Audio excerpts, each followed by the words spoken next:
The voicemail came on a Tuesday. Karen was standing in her kitchen, still in the clothes she'd worn to work, heating up dinner for one, because her husband was in Denver, or so she believed, for the third time that month. The call was from an unknown number, and she almost didn't pick it up. She almost let it go to voicemail the way she let a lot of things go, quietly, without examining them too closely. But Sheen's word, and the woman on the other end, said 4 words that would structurally collapse everything Karen thought she knew about her own life. She said, "Where is your husband?" Not, "Is your husband home?" Not, "Can I speak to David?" She said, "Where is your husband?" As if she already knew the answer, as if she was asking for reasons that had nothing to do with needing to reach him. Karen would later tell investigators that she went cold, that the refrigerator hum seemed to get louder, that she looked at the microwave timer counting down and thought, absurdly, that she needed to remember to take her food out. She did not know it yet, but that phone call was the first thread she would pull. And when you pull the first thread of something built to deceive, you do not get a clean answer. You get another thread, and another, and beneath all of them, you eventually find a life that was not what it appeared to be, a husband who was not who he appeared to be, and a woman, another woman who had been living inside the same lie from the other side. This is the story of David Marsh, Karen Doyle Marsh, and a deception so methodically constructed that even the people closest to him missed it for years. To understand what David Marsh became, it helps to understand what he appeared to be. Karen and David met in the late 90s at a mutual friend's wedding in Columbus, Ohio. She was 26, recently promoted at the insurance firm where she worked in underwriting. He was 29, already climbing at a regional logistics company, well-dressed, funny in a quiet way, and as Karen described him to anyone who asked, unusually calm, not indifferent, calm. There is a difference. Though in retrospect she would wonder whether she had understood that distinction clearly enough. They married in 2001. By 2004, they had a daughter, Megan. By 2006, a son, Tyler. They bought a house in Westerville, a suburb northeast of Columbus, a neighborhood of 2 car garages and baseball practices and block parties in August.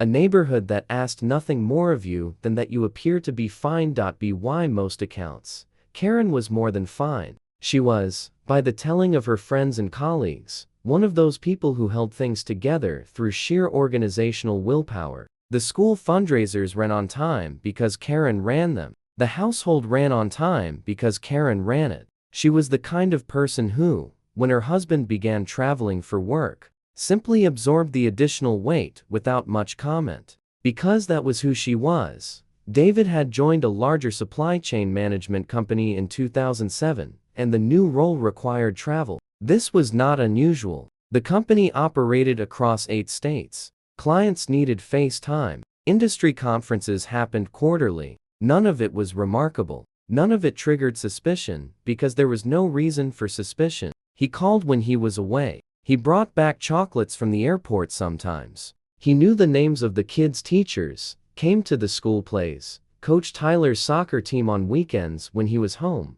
he was present. That was what everyone said about David Marsh. The thing that made what came later so difficult to reconcile. He was present, but presence, it turns out, can be performed. And David Marsh had been performing it for a very long time. The cracks, when Karen went back and looked for them, were there. They were small. They were each individually explainable, but in aggregate, assembled in the cold light of what she eventually learned. They formed a pattern so clear, it was almost architectural. It started, she would later say, not with something dramatic, but with the calendar. David kept a shared Google Calendar with Karen for family logistics, school pickups, appointments, the children's activities. In early 2018, she noticed that his travel entries had become vague in a way they hadn't been before. In previous years, the entries said things like Denver Q3 Logistics Review or Chicago Meridian Conference. By early 2018, they said things like work, travel, client site, simple, clean, without detail. She mentioned it once. He said the company had changed its internal calendar protocols, and he was keeping the specifics on a separate work system. It was a perfectly reasonable answer. She accepted it.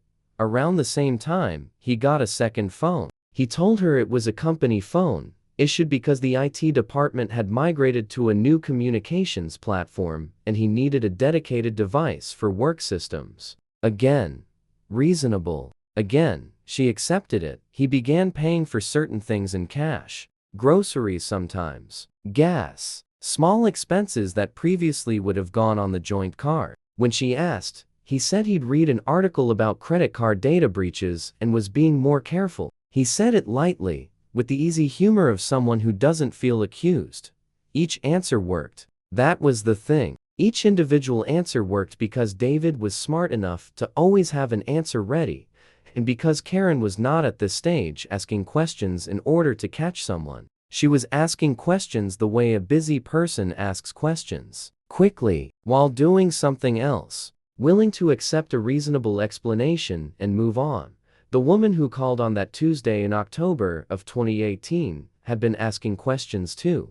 Her name was Rachel Simmons. She was 34 years old. She lived in Indianapolis. She had been with David Marsh, though she knew him by a slightly different version of his name, Dave Marsh. No middle initial, no mention of Ohio for 2 years.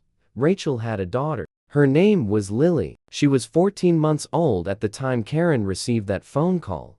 That detail is important, not because it heightens the drama, but because it clarifies the stakes. This was not a man who had been conducting an affair. This was a man who had built an entirely separate domestic life, with a separate child, in a city 2 hours away from his actual home. And for 2 years, he had maintained it. The Tuesday call had happened because David had told Rachel he was going to Columbus for a work meeting and would be back by Friday. It was now Thursday. He wasn't back. He wasn't answering his phone. Rachel had found, through a sequence of searches she would later describe in detail to investigators, a LinkedIn profile for a David T. Marsh, logistics manager located in Westerville, Ohio. The profile photo matched the man she knew. She had called the number listed in a public directory for a residence associated with that address. Karen had answered. They talked for 47 minutes. Karen would later say those 47 minutes were the strangest of her life, not because of what she learned, though what she learned was devastating, but because of the texture of the conversation itself. 2 women, neither of whom had chosen any of this, slowly and carefully verifying what they both already suspected. By the end of the first 60 seconds, here is where it becomes necessary to look not just at what David Marsh did, but at how he did it. Because the how is where the psychology lives, David Marsh did not fit the popular archetype of a deceitful person. He was not slick. He was not overtly charming in the way that tends to make people suspicious. Friends described him as solid, dependable. Karen described him in interviews as someone who was almost constitutionally averse to conflict. He avoided arguments. He de-escalated. He agreed often when he probably shouldn't have. Just an end friction psychologist who have studied this behavioral profile, and it is worth noting clearly that no forensic psychological evaluation of David Marsh was ever formally published. So what follows is interpretive, not clinical. Describe a type they sometimes call the compartmentalizer. This is not a clinical diagnosis. It is an observed pattern. The compartmentalizer does not experience guilt the way most people do. Not because they lack a conscience, but because they have developed an extraordinary capacity to keep different emotional realities from touching each other.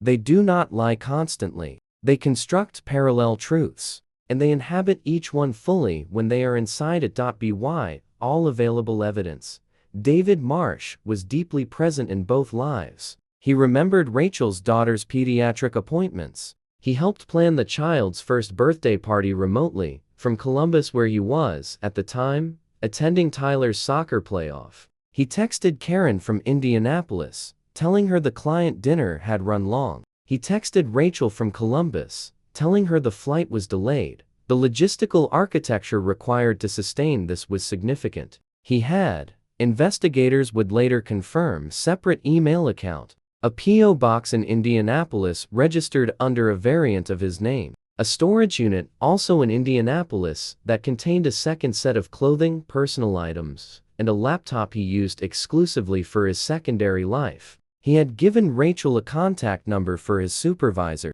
at work, in case of emergencies, a number that rang to a prepaid phone David kept in his car.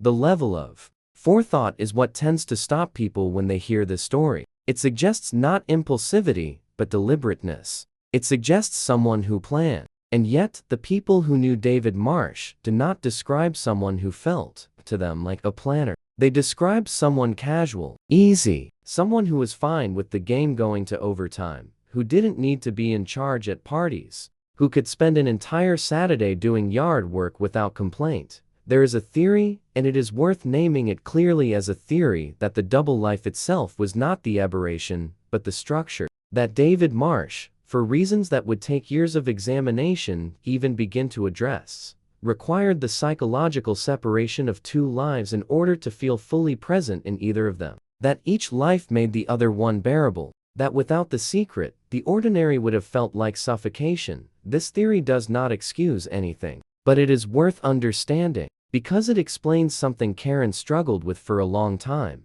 Why he was, in her own accounting, genuinely a good father and a reasonably attentive husband during the years this was happening. He was not performing goodness as cover. He was actually present when he was present. The cruelty of it was not that he was cold. The cruelty was that he wasn't. Rachel Simmons has spoken about this too. She described, in a published interview, a man who seemed to love their daughter, who came to Indianapolis not looking distracted or guilty, but looking, she said, like a man coming home. She used that word specifically, home. He had two homes. He had simply decided, alone, and without consulting anyone whose life it would determine, that he was allowed to have both.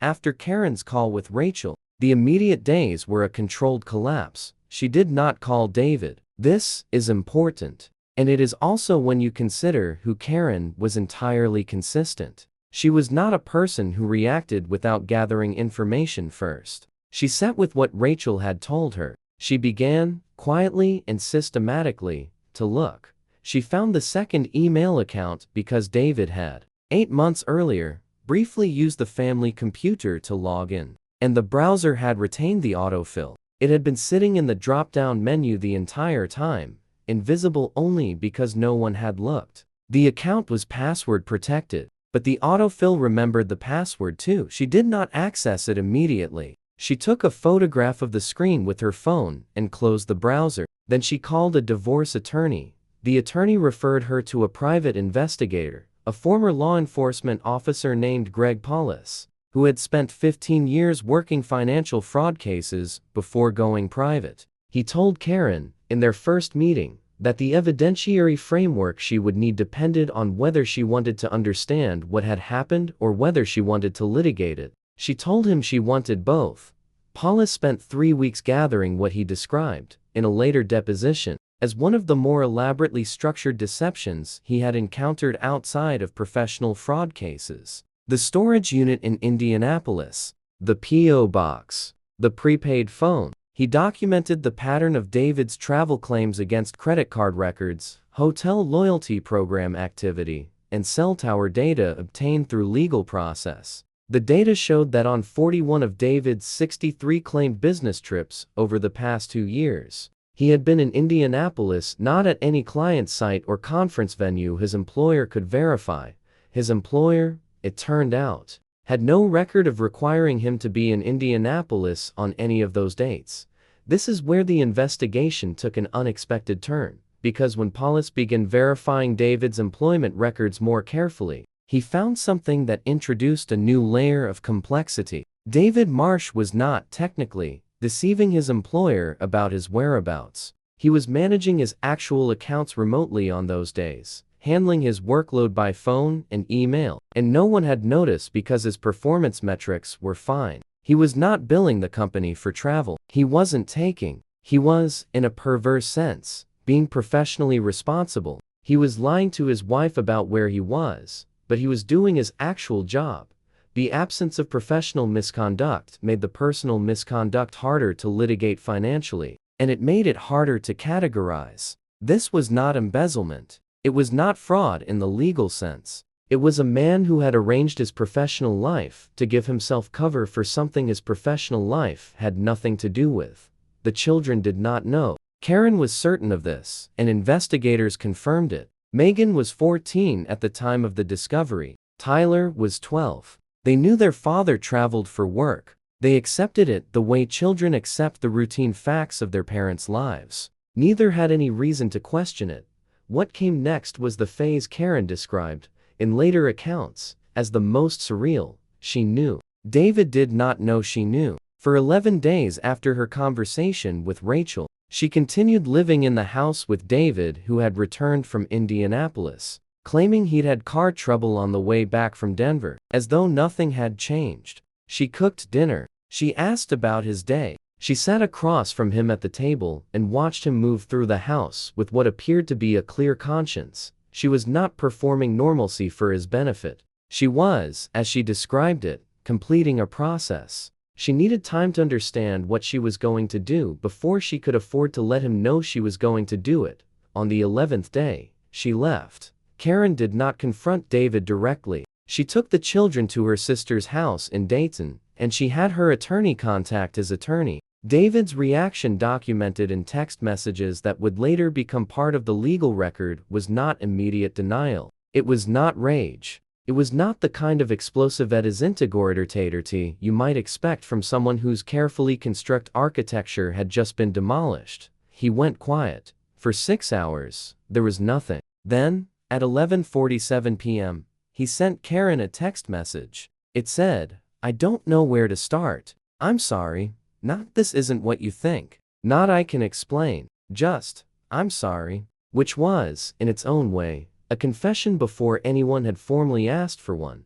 The formal interviews came later. He cooperated voluntarily with the private investigators' documentation process as part of the separation agreement proceedings. David spoke with a clinical detachment that several people who read the transcripts found more unsettling than anger would have been. He was not cold. He was composed. He answered questions directly. He did not minimize. He said, at one point, that he had understood from early on that what he was doing was wrong, that he had not experienced it as not wrong, and then been caught. He said, "I knew what it was. I kept thinking I would stop," he said. The second life had begun not as an affair in the traditional sense, but as a kind of experiment. He had met Rachel at an industry conference in Indianapolis in 2016. They had talked for a long time. He had told her, in that first conversation, that he was not married. He said he did not plan it. He said the lie had just been there,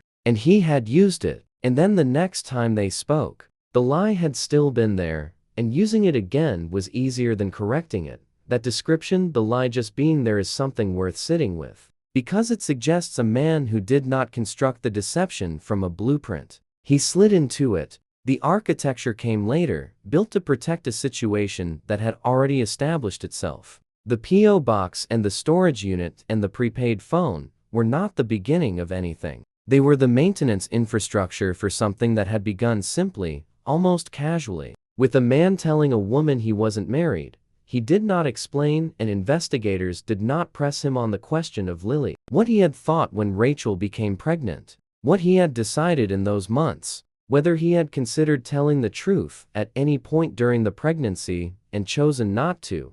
Rachel, in her own subsequent interviews, said that when she told David she was pregnant, he had been quiet for a long time, and then said he was glad. She said she believed him. She said she believed him because he seemed glad. She said she did not know how to not believe someone who seemed that clearly to mean what they were saying. The DNA test was not contested. David acknowledged paternity. The legal complexity of what followed: 2 states, 2 families, a child born outside the marriage, questions of support and custody and visitation that had no clean precedent in either Ohio or Indiana family law took 2.5 years to resolve. Rachel Simmons has said, publicly, that she has never fully resolved what to call what happened to her. She was a victim of deception. She was also someone who had, without knowing it, been party to the disruption of someone else's family. Neither of those things felt sufficient to describe the whole of it. Karen has spoken about this too. She said, in one interview, that she sometimes found herself angrier at the situation than at David, that the anger at David would arrive and then dissolve into something more formless, a grief for the stability she believed in, for the reliability she had organized her life around. She said, "It wasn't just that he lied. It was that everything I built assumed he was telling the truth." David and Karen Marsh divorced in 2020. The settlement was reached outside of court after a mediation process that, by all available accounts, was civil in the way that certain kinds of devastation can produce a strange civility when the anger has traveled so far past its own peak that what remains is mostly the practical matter of reorganizing two lives. Karen retained the Westerville house. The children remained with her, primarily, with structured visitation for David. She returned to work full-time in a position that represented a significant step up from where she had been before the marriage. People who know her describe someone who did not collapse. Someone who took the 11 days she had given herself at the beginning and extended that same deliberateness, everything that came after.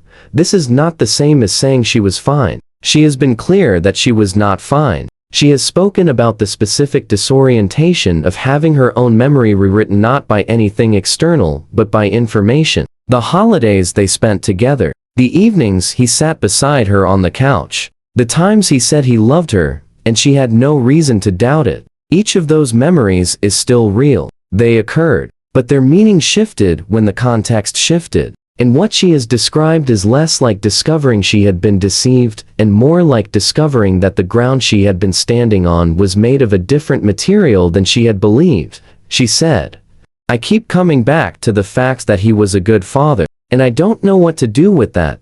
David relocated to Indianapolis after the divorce. He is, by the accounts available, involved in Lily's life. He and Rachel Simmons do not have a relationship in any romantic sense, but neither is there by their own telling active hostility. There is something more ambivalent. The recognition that they share a child and a strange history, and that neither of those facts will resolve into something simpler with the passage of time.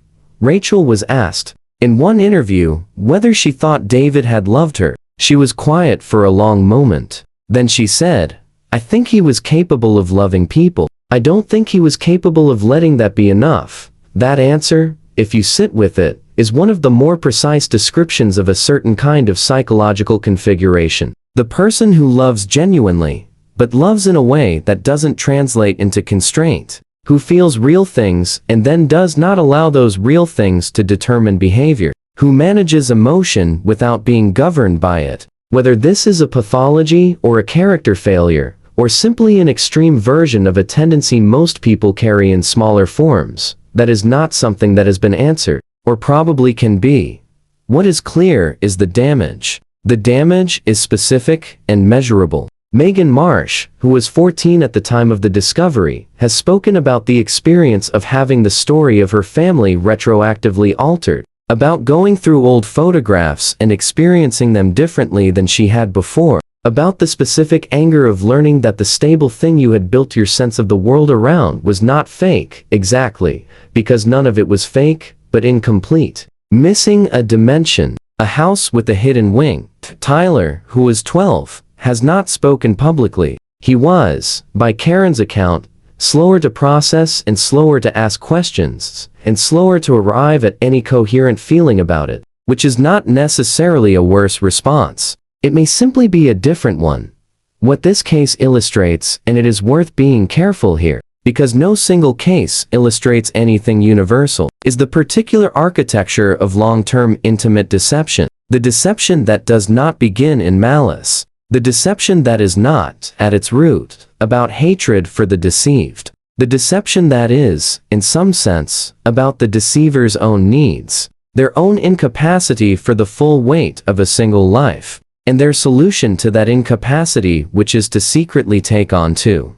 There is a temptation, when you hear a story like this, to locate a monster, to find the point where David Marsh became something other than human, and to place the beginning of the story there. But the uncomfortable truth, the truth that makes this case worth examining rather than simply judging, is that there is no such point. He moved through the world as a functioning, in some ways admirable person. He was present. He was helpful. He loved his children. He kept his word on the things that were visible, and he maintained, in absolute privacy, an architecture of deception that lasted years and extended to the creation of a second child. The absence of a monster does not make the harm smaller. It may, in some ways, make it larger, because it means the harm came not from someone operating outside ordinary human behavior, but from someone operating within it, at a particular extreme. Will Simmons, who is now raising Lily primarily in Indianapolis, was asked recently what she would want people who hear the story to understand.